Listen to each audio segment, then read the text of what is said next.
ду ҳолати нашаҷалобӣ ва мусодираи бангдонаву героин фаъолияти назарраси милитсия дар самти мусодираи воситаи нашадор давоми ҳафтаи охир аст.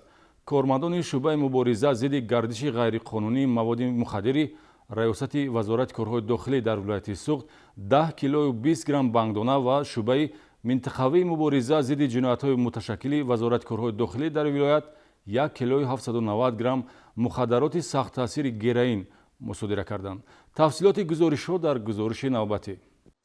Коркарди ахбороти оперативӣ ба милитсия имкон дод боз як ҳолати нашаҷалобиро ошкор намояд. Кормандони шӯъбаи мубориза зидди гардиши ғайриқонунии маводи мухаддири раёсати вазорати корҳои дохилӣ дар вилояти Суғд дар ҳудуди шаҳри Хуҷанд Шарван Ивашута Дмитрий Тимофеевич соли таваллудаш 1995 истиқоматкунандаи шаҳри Бӯстонро боздошт ва аз ӯ ба миқдори 10 килою 20 грамм воситаи нашадори намуди бангдона дарёфту мусодира намуданд. Гумонбаршуда Дмитрий Ивашута гузаштаи доғдоркунандаи ҷиноятӣ дошта, қаблан 3 маротиба барои содир намудани ҷиноятҳои вазнин ва махсусан вазнин суд шудааст. Сабаб чӣ шуд ки имрӯз шуморо дастгир карданд? Сабаб ҳам кишид ҳамин алафи чия ана шайх танишнин дастгир мекарданд.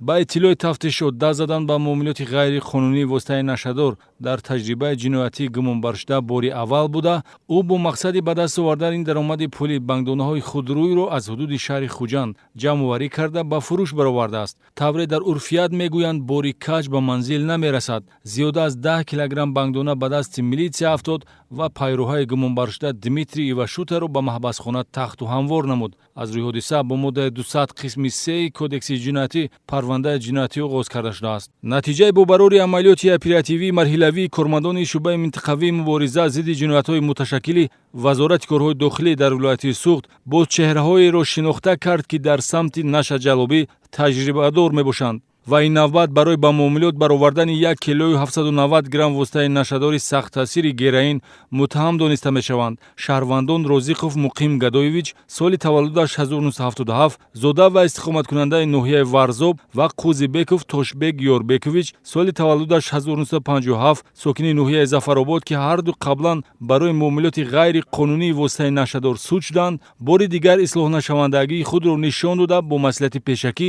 мухаддаротро фурӯхтанӣ шуданд, ки ба дасти милитсия афтоданд. бо василаи хариду фурӯши воситаи нашадор ва бар ивази ҳаёту саломатии инсонҳо ба даст овардани манфиат андешаи носолими нашаҷалобон аст, ки ба мақсад нарасиданд. ҳаракатҳои гумонбаршудаҳо Қузибеков ва Розиқов таҳти назорати оперативӣ қарор гирифта дар ҳудуди шаҳри Хуҷанд ғофилгир шуданд. 2002 ҳамин чиз ҳамин маводи мухаддир кати ғалтидагӣ ман бод ба ҳамин хатогӣ раҳ додам. ман сидқан пушаймонам ба кори кардагӣ. оғози парвандаи ҷиноятӣ тибқи талаботи моддаи 200 қисми 4 кодекси ҷиноятӣ оқибати гумроҳии такрории гумонбарон аст, ки ҷазои сангини ҳабсиро пешбинӣ менамояд. дар шӯъбаи минтақавии мубориза зидди ҷиноятҳои муташаккили вазорати корҳои дохилӣ дар вилояти Суғд барои муайян кардани сарчашма ва ҳалқаҳои дигари занҷири ҷиноятӣ чорабиниҳои иловагии оперативӣ тафтишотӣ ба роҳ монда шудааст.